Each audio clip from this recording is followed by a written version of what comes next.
None of that's going on. It's all business here. It's all professional. If I wore anything other than this, would be a costume for me. Oh man. I want to talk about the variables, right? Like Sharpie, like when you talk to, a young goalkeeper who's going into their first match in that type of a setting, do you talk about any of the variables that might be different than what they're accustomed to?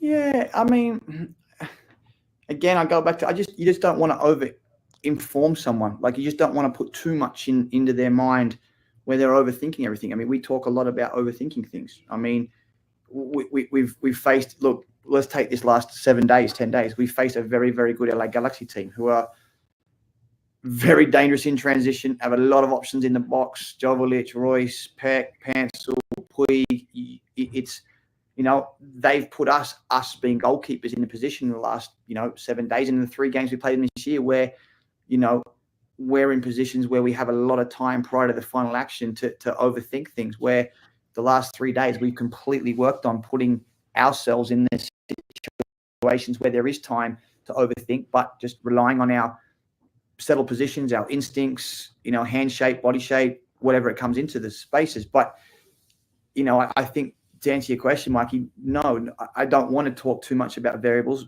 especially in Adam's situation, because I don't want to put too much into his head. I just want him to go out there and trust what he's been working on all year, trust what we've been working on as a goalkeeper group all year, trust our style of play, and that the profile of the goalkeeper that we are putting together at this football club is going to be, well enough equipped to deal with whatever the game throws at him in the variability of what the game does. And look, there's enough video these days, Mikey, and obviously we do our homework extensively on the opposition, but the variability is very rare within what teams are or are not going to do in a game. Like Austin was exactly what we thought they were going to do. There wasn't much different to what we thought was going to. LA Galaxy have been exactly the same in the 3 games we played them this year. Whether they're different tomorrow night because they're looking for a different change-up, we will see. But I feel we have prepared the goalkeepers this week the best way we can to make sure that they are ready for what we know they will throw at us and anything else that may come within their system. If there's a system change, if there's a personnel change, whatever that looks like. In regards to like the variables and everything like that, like, so let's not talk about like, preparing for these variables, but Adam, was there anything just speaking freely, like that you experienced during that game against Austin that either you didn't expect from an intangible standpoint, maybe the atmosphere, maybe how you felt emotionally or anything like that, that's going to better prepare you for your next first team match? I would just say the atmosphere and things like that. For me, I had a kind of nervous expectation. I wasn't sure what it was going to feel like, and it was almost a calming factor for me. Helped me focus in, and like Sharpie said, the overthinking and the thoughts that you have. For me, it helped me focus in that present moment, and that for me was a little bit of a surprise because I wasn't sure what it was going to be like, and with an atmosphere like that. But it relaxed me and really helped me focus. I think one of those things, Sharpie, how you talk about obviously the difficulty of when you have a goalkeeper that's splitting time and you consider your number 2, but you also want them to get reps. If Adam had just been with Rapids 2 the entire season, he wouldn't have been as familiar of the environments that he'd be going into, right? Mm-hmm. Yeah, look, I think too, this is part of the systems you put together at the club.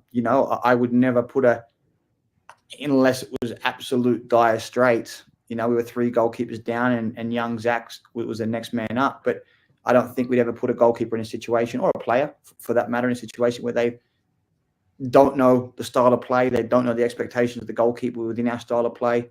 They're not familiar with what we're asking of the goalkeeper. It just wouldn't be fair on them. We have quite often 4 of the boys training with us on a daily basis, and they obviously too. Young Zach has to prepare for his games for Rapids too, also, or the 18s, wherever he's playing on the weekend. But they will often see Tuesdays, Wednesdays, and sometimes Thursdays with us during the week. So they are getting up to speed and becoming familiar with what the boss is asking in the first team environment as well. And it can be slightly different in the second team. Their style of play can be slightly different, obviously based on personnel too, whether we're giving them players for the Sunday game or they're going with all the R2 boys and some of the academy mixed lads, which is obviously wonderful for those goalkeepers because you're getting a nice mixture of guys and you have to manage certain pots of people. But again, for me, if we felt that one of the boys was going to be or has a chance of playing with us, they need to be in that environment and feeling the pressure of the experienced players around them, the Georgies, the Maxus, the Reggie Cannons, the Keegan Rosenberries, these types of guys, and making sure that they've got a nice sense and a nice feeling for those. And obviously that those boys trust what's behind them as well, which obviously seeing Adam and being with Adza all year, they very much do. So let's kind of get back to these training sessions and everything like that right here. Adam, just out of curiosity, did your reps change at all during the week, or were they about the same? What do you mean? As in, like, were you like number of reps? See more, number of reps. Did you see more reps than you usually do when you're not going to be starting, or is it the same amount? It's all based on loading and what I'll see, but I think the biggest thing for us was making sure I feel good and going into the game. So we might have cut down a little bit, just so I'm feeling good physically and nice and explosive and light going into the game. But yeah, it is pretty similar. Sharpie, is that on an individual basis, or is that kind of flat across the board? Ads had a little bit of an interesting week. So, he had a couple of very long flights to Europe that, I just wanted to make sure that he, more than anything else, was physically feeling good come Saturday. We did cut down a little bit on the reps on the Thursday because ads didn't land until 4:00 on the Wednesday night. But again, I'm a big person for the pod. I'm a big person for the data. And like Ad said, the loading, I'm very upfront with the boys on their loading and where they are and the live data that we have at the training sessions. But I'm also very, very big on the feel of the guys. I will ask them to a point where they probably, get sick of me during the session. But in Adam's situation, like, Ads, how you feel? Feel all right? Yep. Legs are good. Yep. No, I'm heavy. Yep. Whatever it is. I just need to know I'm that person who wants that feel. If at any point I feel like I can see that they're lagging a little bit, done. Perfect. No problems at all. And I think, again, that goes back to the beginning of the conversation. That's the trust that I have with the guys and they have with me. But, we're fortunate enough to have the live data, and I know exactly where I want the boys on any given day. It's all premeditated. And obviously if they are not playing on the weekend, the 2 and the 3, I can afford to give them a little bit more throughout the week. And sometimes we adjust. And look, sometimes for Zach and Ads and Ethan, like Zach will go, no, I want more. Give me one more. It's a feel for him. And yep, no problems, the extra one. But, on that Thursday leading into Adam's game, we prescribed a little bit less for him. I think he may have taken one extra rep of the 2 ball at the end just because he wanted one more rep to see it again. But, there also comes a point where myself as a coach, I have to stop it and say, yep, you're done. You're out. That's my role and responsibility to make sure these guys are in the best position for themselves too. Yeah, and kind of getting back to kind of some of these sessions here, if like we're getting back to here or everything like that. Like Adam, like when you had the discussion, when you found out that you were going to be starting, were there any specific things? Like I know you said you wanted to keep the same routine and everything like that, but were there certain areas that you said personally, I want to focus on these things to prepare myself for that match on decision day? Or, I mean, obviously you trust Sharpie and you trust, the scouting of Austin and everything, but from a personal standpoint, was there anything you were like, oh, I really want to make sure that I'm in tune with this? I would say, like you said, it's trusting Sharpie and what he thought I would see on the weekend and training those things throughout the weekend. But I feel like the biggest thing for me was getting the timing right, feeling good physically and mentally, just going in, feeling sharp, clear decisions on everything, and yeah, just a feel good sessions, just going in and making sure all the timing and everything's just nice and clean. Yeah, I love what you said right there, Adam. And it's like, Sharpie, I think this is something to really share with a lot of young coaches out there, is that make those goalkeepers feel confident going into that match.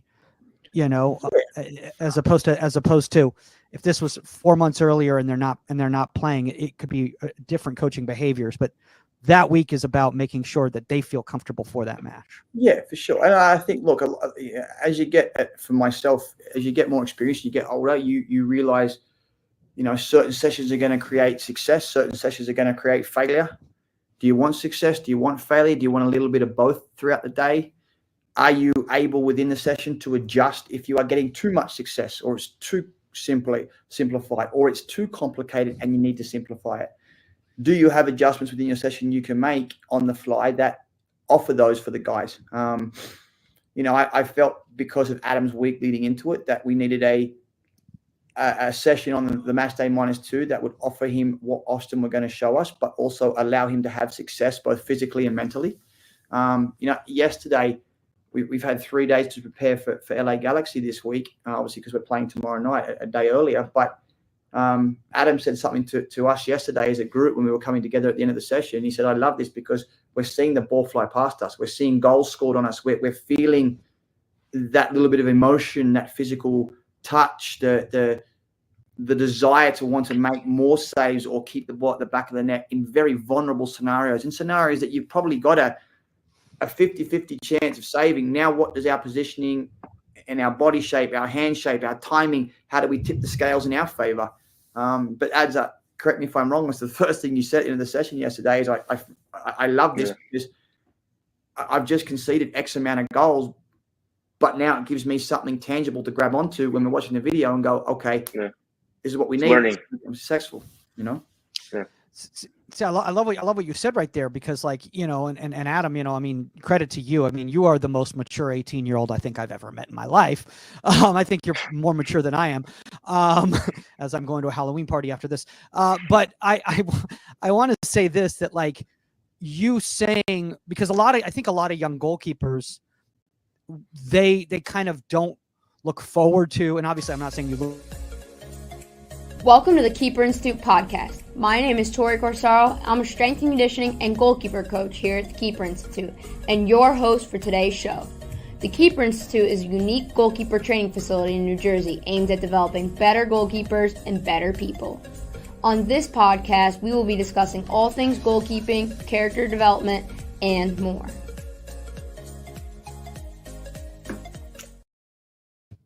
Welcome back to another episode of the Keeper Institute podcast. I tried to beat you to the punch. We were in sync. It's just because you wanted me to stop talking. Do you think our audience is like they fast forward through the air horn because they know it's going to happen every time, and they're like, I just can't hear them talk about the air horn anymore? Could be. I'll never get sick of talking about the air horn. Yeah, me either. I'm with you on that. That's what I said, people. If you don't like it, don't listen. Just kidding. Please listen. Okay. Enough about the air horn. We're going to get into our topic. Obviously, if you know TKI, you know that we love shot prevention. We love preventative goalkeepers. And today we're going to tell you why. And we're also going to tell you, obviously, the benefits of it. But we're going to talk to you about like kind of some decision making you can do, some ideas you can bring into your game to help you be a more preventative goalkeeper. Because it is something that with the way the game evolves, the way the position evolves, we found it make a lot of our goalkeepers all the way from youth to pro super, super successful and just limiting opponents' chances. Yeah, I mean, Tor, like I think now more than ever, the goalkeeper position is the most important that it's ever been because there's so many different tasks that we are responsible for and so many different ways to interpret the position, right? And we want to make sure that we provide you guys as the goalkeepers as many tools as you could potentially have in your tool belt so that you can fit your game into any strategy that your coach employs. So you can come to TKI and use those strategies no matter if you play at Auburn or you play for Gotham or you play for Chicago, which all play in different ways and different capacities, but you could still play within any team, right? And let's just say, let's relate it to the women's game right now in the NWSL. Ann Katrinberger plays for Gotham. There are only a few goalkeepers in the world that could play for Gotham. However, Ann Katrinberger is one of those goalkeepers, and she can play on any team in the world because she has a very wide skill set, right? So we talk so much about shot stopping, and that's our main priority. Yes. But what's the best way to save a shot or to get a clean sheet or not concede goals is to not face the shots. So how can we prevent those high quality scoring goal opportunities is what we want to talk about today, and something that we are so passionate about. Yeah, couldn't say it better myself. I think that when you talk about this topic, you have to talk about, like, I think the trial and error of it. It definitely takes time to have to kind of see it evolve within your game. You have to watch yourself doing it. You have to learn about it. You have to try it and execute it. And I also think that you can correct me if I'm wrong, but I think sometimes it's trial by fire. Like, you have to be like, okay, I'm going to come out and I'm going to clear this ball. And sometimes you get burned because you don't realize how fast that forward is, or sometimes you're going to have to emergency slide tackle, or you're going to find yourself having to be a bit more inventive in certain situations when you're handling this subject. But I think that's sometimes, wow, the train really wanted to interfere. I heard that. I think that's sometimes why coaches don't necessarily always encourage it. But I think if you can be faithful to it, you're going to find that your goalkeeper is going to become a lot more successful in limiting those chances. Yes. And I think that what underpins a great goalkeeper that's competent in the three things we're going to talk about today is courage, is bravery, and the willingness to try and explore, especially at the younger ages, right? Like, no one cares if you win the Thanksgiving showcase when you're 12, right? But those skills that you learn at a younger age definitely translate to when you're a little bit older and you're like, well, I have experience now. I have experience. I made that mistake and I'm not going to make it again, right? Like, last year, I forgot my wallet at home and I went to the airport and my life was miserable for that entire trip because I had to be like groped and patted down, and it took an extra half hour to go through security. It was terrible. And you know what? I have not forgotten my wallet again because I learned my lesson, and it was trial and error, and I made a mistake, and I definitely learned my lesson, right? And sometimes we don't know unless we try. We have no idea how it's going to go unless we explore. And I just wanted to remind everybody that you are safe to try things. You are safe to explore things. You are supposed to make mistakes. You are supposed to make, it is implied that while you're learning, that you're going to have some hiccups along the way, and you're going to reflect and be like, that didn't really work out as what I initially thought. However, I made the best decision in the moment that I possibly could. Next time, I'll be more informed, and it is okay to be a work in progress. I still am. I'm going to be 40 next year. I'm a work in progress, and we have to have some grace for ourselves. Yes. Amen. Without further ado, let's get into this list. Number 1, what do I do? Number 1, let's work on preventing opportunities by protecting the space behind our back line. So let's say that the ball is either with our team or the opponent has the ball somewhere in our team's attacking half. So our jobs become 3 things. 1, protect the space in behind the back line. 2, communicate to limit opponents' opportunities. And 3, position so that if our team does get possession, that I could be an outlet or support the attack, right? So what that implies is that if the opponent has the ball outside shooting range, I am in a position that puts me in a position that I can potentially come out and clear the ball, pass the ball, head the ball, all the things in phase 1. Or if they play the ball into that space, that I would then be able to drop and still protect the goal area, right? Because let's say I'm 40 yards off my line. If I don't win that initial ball, I'm not going to be able to protect the goal. So we want to find that balance of where can I position myself to be able to come out and manage that situation before it becomes very dangerous. But if I can't, then I still want to drop back and protect the goal. And I think that takes exploration, and I think it's different in each circumstance. But what's one of the most important parts is that when my job is solely protect the space in behind the back line, that my body shape wants to reflect that. So if I said to Tori, you and I are in a race, and we're going to race to see who gets to that ball first, how would you start that race? You would start probably something similar to Noah Lyles in the Olympics, right? You're in a sprinter stance. Your weight's on your front foot. You're ready to go forward if you need to, but you're also ready to drop if you have to, right? And this kind of falls in line with our first rule of possession, out of possession. It is prevent when I can, react when I must. So my vertical positioning, your vertical positioning might be different based on our skill sets and comfortability and team strategy, XYZ. But if I can prevent an opportunity, I want to do that. If it's within my skill set, if I have to, then I want to react. I think this is huge, and it's something that, a lot of goalkeepers, coaches, whether it's at the youth level or even as kids start to get a little bit older in high school, their coach is saying, stand higher, come higher up, come higher up. But I think what holds goalkeepers back is they're not really sure what they're supposed to do there. There's a nervousness about when we lose possession of the ball, do I immediately drop? So I think this is a really great rule of thumb or outline for them of you're higher so that you can be an option in possession if our team regains possession, or you're higher so you can limit that chance, come out, but you're not so high that you don't feel like you can retreat if need be. So Right. I think this kind of labels it out for them quite well. Well, I also think two more things. I think that simply having a position that's a little bit higher and connected to the back line could potentially even deter a threatening situation, because the opponent is like, well, the goalkeeper's there, so I can't play it in behind the center backs. So if I want to play it, I've then got to play it in behind the fullbacks, which is a less threatening position for us and a less dangerous area of the field for our opponents, right? Go ahead, have the ball behind my fullback, because that will give us time for our center backs to get back, for me to get back in a position, for us to delay the attack and then get numbers back behind the ball, right?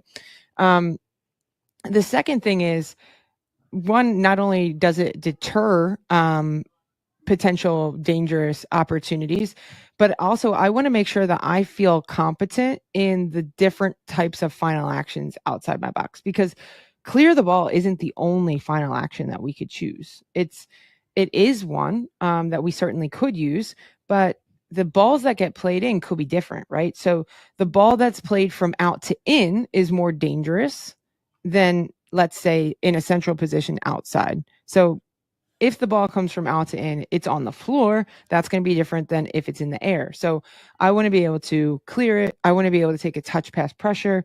I want to be able to pass it on one touch, potentially emergency slide tackle if I have to.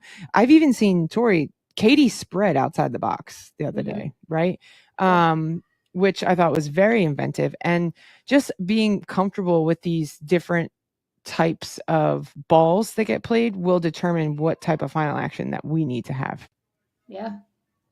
I think it's super helpful, and the more you can explore with it too, the more you're going to find, I never thought I saw myself doing that, but I know that it's a tool that I have.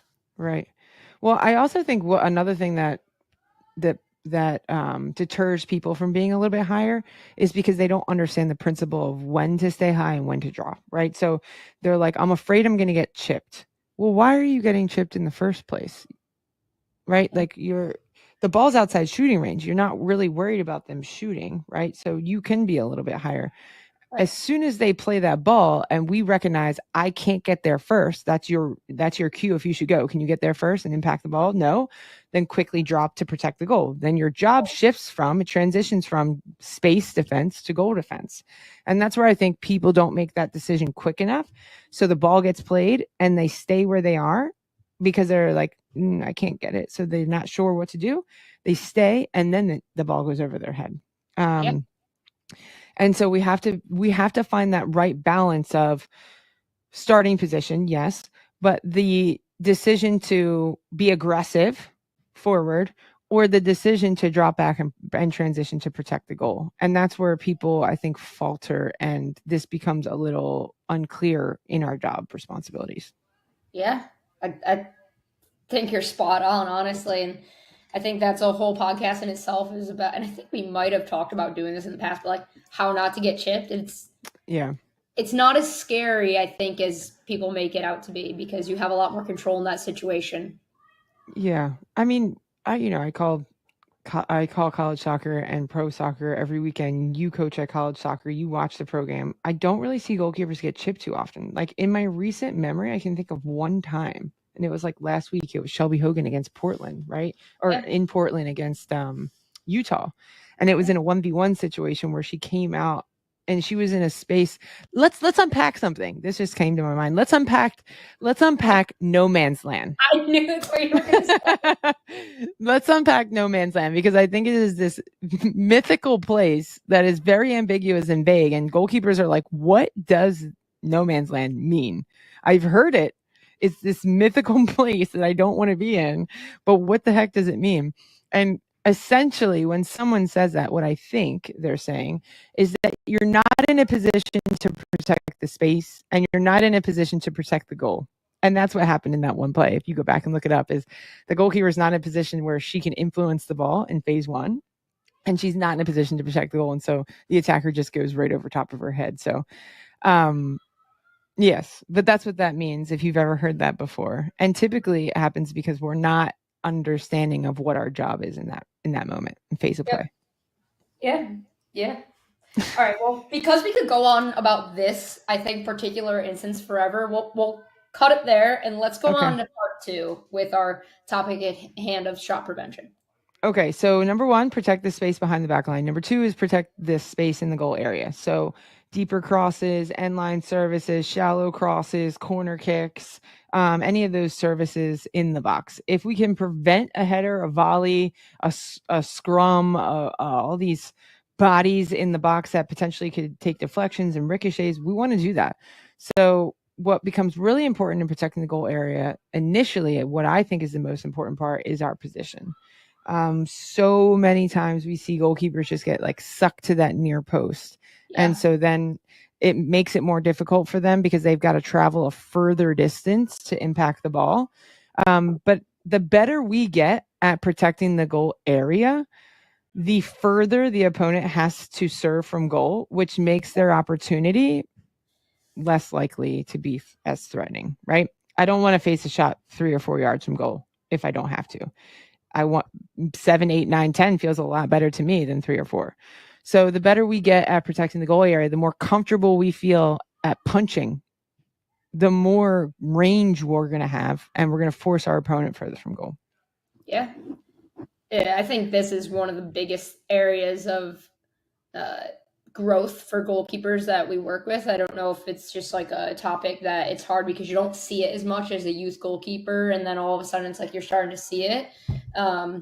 But as you transition from one level to the next, I think teams get better and better and try to do this a lot more. So it's an area that is super important for goalkeepers if they do want to try to be more preventative.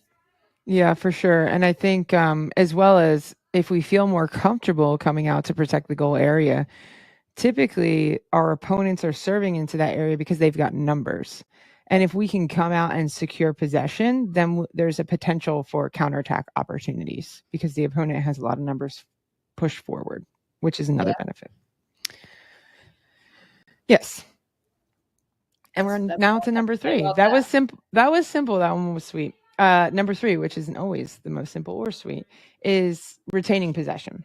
So 3 ways for you to be more preventative is 1, to protect the space behind the back line, 2, protect the goal area, and 3, help maintain possession. So this, I think, is where the position probably has evolved the most, even in like the last 5 years. And I think where we start here, Tor, is we talk about what does it mean to be good, quote, good with your feet. Yeah. Quote, good with your feet. So if we can help our team retain possession, then the opponent can't score. Right? So it makes it harder for the opponent to score. They can't score if they don't have the ball. So if we can help our team retain possession, then it is, in essence, a defensive measure. So let's unpack, and I'm curious to hear what your definition would be of a goalkeeper that is, quote, good with their feet, because I think that there's a lot of misunderstanding or different language surrounding this. A goalkeeper that's good with their feet, to me, would be someone who is comfortable receiving under pressure, has a skill set to evade and manipulate pressure when necessary, and has like range to their passes. They can find their center back, they can find their 7-11s, they have the ability to play long when necessary as well. Mm-hmm. Yeah, I would agree. Solve and manipulate pressure and deliver the pass, release the pass. I think that's in essence, if you break down all the goalkeeper in possession actions, that's what it boils down to. Be able to solve pressure if you are getting pressed, be able to manipulate pressure if they're maybe potentially in more of a block, and then be able to execute our pass. So just really quickly, if you're listening to this podcast and you're a goalkeeper, just do a quick inventory of, do I solve pressure? Do I feel comfortable solving pressure? If the answer is no, then you need to be more comfortable working with space, right? It's not a matter of being, quote, composed. Composure is an outcome. Composure is an outcome based on your comfortability with scanning and your comfortability of using space. Composure is the outcome of those two things. Yeah. You can be composed if you know where the space is because you've scanned, and you can be composed if you use that to your advantage to gain more time away from pressure. So if you don't feel comfortable solving pressure, you can do it really simply in 3 ways that there's a lot of different ways you can do it, but we'll give you 3 simple ways. It's just using space, get in the space, right? You can touch into space, you can move into space, or you can ask the ball into space. All 3 very, very simple ways that I would say 99% of the people listening to this podcast can simply do if they were aware of the fact that they could do those things, Right. or if they looked for those moments to do those things. I remember, for all of you who are like, oh, I don't really feel that comfortable solving pressure, been there. Right? I have been there. I remember thinking in games like, oh my gosh, please don't pass the ball back to me. And please, for the love of God, do not pass it to my left foot. Right? I remember that. And like, you really can't compartmentalize confidence, right? If you're worried about this one thing, you fully can't be your best self and your most confident self if you're worried about something happening, right? So if you're in training, this is my suggestion. You don't need to go out and work on your first touch. I don't think you need to do that. I think you need to, in training, be more aware of your surroundings. So scan for pressure and space and where are your options. You don't always need to know where you're going to release the ball before you receive the ball. But you do need to know where you're going to receive the ball into. Right? So let's say pressure is coming from my right-hand side. I don't need to know if I'm going to deliver the pass to a 7-11 or a 6. I do need to know, however, where the opponent is and how I can receive the ball to set me up for my next action. So move into space, ask into space, touch into space. Those are going to be your 3 tools that will help you so much more when you're trying to solve pressure and hopefully retain possession for your team. And they're building blocks, right? Like, you can use those things to help you get comfortable with this in the first place, but then you can use those things to just be super deceptive or to increase the tempo which you're playing at, or just to be that constant option for your team, and you can stack them too, right? I can change my angle of support outside the frame of the goal, and if there's no pressure to my right-hand side, ask for it into space, and now all of a sudden just bought a bunch of time and freedom to find the highest value pass. So I think the more comfortable you get with those things, the more you start to either stack them or use them in conjunction with other things that just make your in possession game way harder to read and more accurate for your team. Yeah.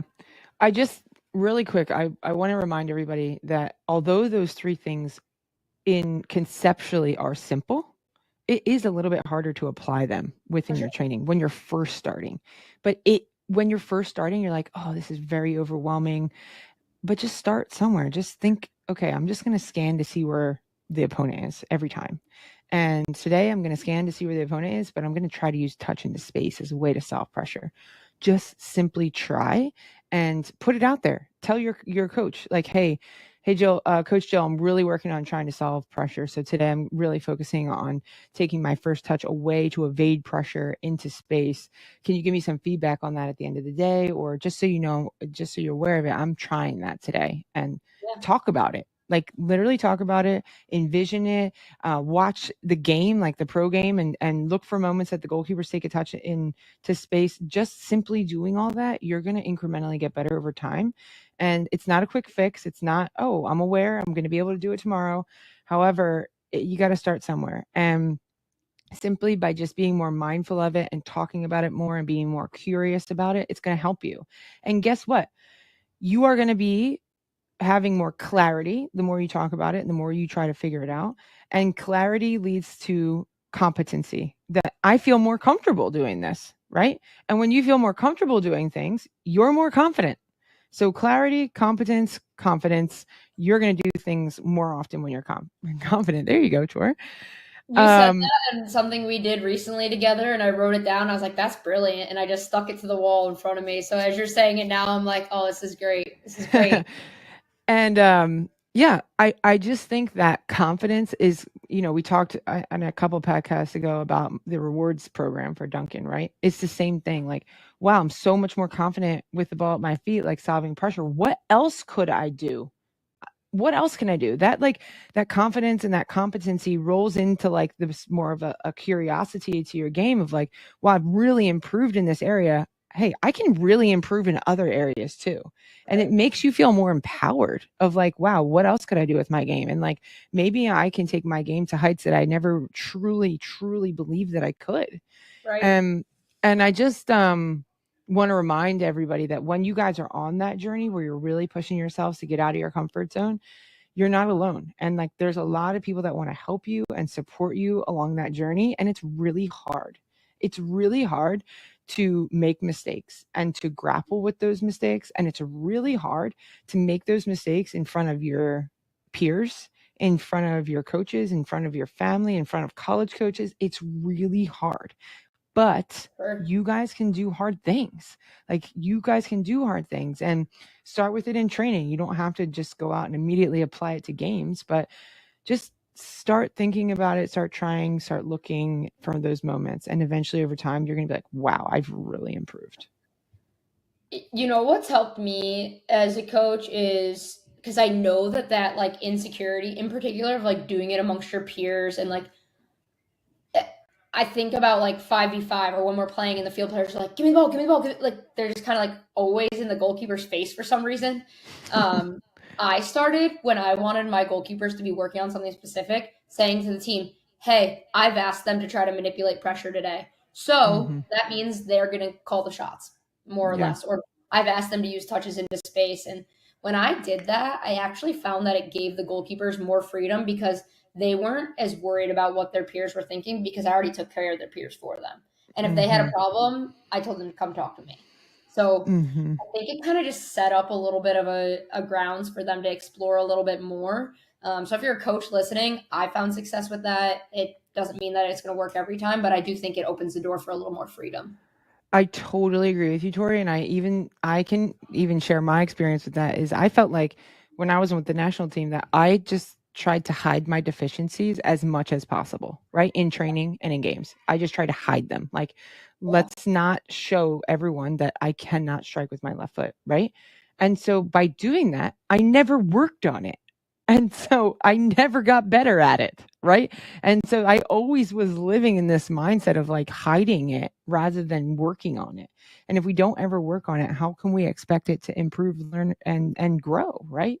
So yeah, I think probably just having a radical acceptance for outcomes when you're trying things is probably one of the best skills that you could have, because that is a skill. Like having a like, I'm just going to let loose today and try and explore and experiment and then be brave. And if it doesn't work, it doesn't work. But that's a skill that is refined over time and consistently challenged. But if you can develop that skill, I think that the heights of your game are truly boundless for a lot of people. Yeah, you are so correct. And I think what a great way to sum up this podcast, because I do think that kind of goes with all 3 points. These are not easy things to do, right? We can put them into a box and categorize them like, here's what you should do in this situation, this situation, this situation, and here's how you can be shot preventative. But it all comes down to decisions that you're making in seconds, sometimes milliseconds, right? So I think it's a tough topic, and there are these 3 main points that hopefully are now helping you kind of understand and conceptualize the like prevention a little bit more. But give yourself patience as you're trying to learn and incorporate these things, because they do take time to see. And I think the more you put yourself in those situations, the more you're going to grow and kind of build your skill set with them. Yeah, I totally agree. And just one more friendly reminder is that you are not your performance, that your worth and value aren't attached to your performance, but your worth and value do have a lot to do with your character, your bravery, your courageousness, your resilience, how you show up in the world when things are really, really hard. Those are the things that actually determine who you are as a person, not how you perform. Yeah, absolutely. I love that. Snaps to that. Yeah, I mean, I got to tell myself that every day because I'm constantly trying to challenge. I'm more than my performance. I feel Anyway, it's a lesson we and keep learning, Jill. yes, and if you need more support with the mental game, we want to help you. And more specifically, Coach Chris wants to help you in our Bulletproof class, which is happening in November and December, 4 weeks for middle school and high school age players. There's separate Zooms. It's a 1-hour class for 4 weeks. And if you don't do anything else for the entire year to better your game, I would invest in that because it will unlock so much more in your training sessions and your games, and being able to wrestle with that, your identity, being able to wrestle with mistake management. Those are the invaluable skills that a goalkeeper needs to have to succeed at the next level. Love it. All right. Love it. Do you have a question this time, or would you like me to go? Yeah, it's your turn. Yes, good. I was hoping you'd say that. So I have a question for you. I need you to put yourself in the shoes of a youth goalkeeper. Mm-hmm. Okay. What TKI event would you have to sign up for? You're like, I have to sign up for this. I can't miss it if I can only choose one. I'm going to say this because we have it coming up. If it was the summertime, I would say select camp. Obviously, that's always number one. But we have the camp with Kaylin in December, which I think is going to be great. And I think that obviously Kaylin's one of the best goalkeepers in the world. But I think what people don't know about her is she's actually one of the best people in the world too. And she really cares a lot about the goalkeeping community and young people, and wants to give back and share her experiences. And I think just being around her and her presence is inspiring and empowering for a lot of young goalkeepers. Yeah, couldn't agree more. I mean, mine is same, but different. I would be begging my parents to take me to San Diego. 100% begging. Yeah. This is Christmas, birthday for the next 3 years kind of beg. Yeah, I like that. Yeah, that's a good one. Because the weather's going to be nice. The weather's going to be nice. It's beautiful, right. Except for when we were there that one day, it was pouring rain, but whatever. All of our NWSL goalkeepers are there, and just like Kaylin, they just are hungry to learn themselves, but also pass on their knowledge and just encourage the next generation. And I can't think of a better environment to learn in. Yeah, good point. All right, you guys, we love you so much. That's why we do this podcast, and that's why we're at TKI. If you need anything, reach out. You can reach out to us on Instagram, email, cell phone, whatever. Send us some smoke signal. We'll get back to you. We care about you. You're never alone, and this is hard, but we're here to support you. And until then, we'll catch you later. We'll catch you later.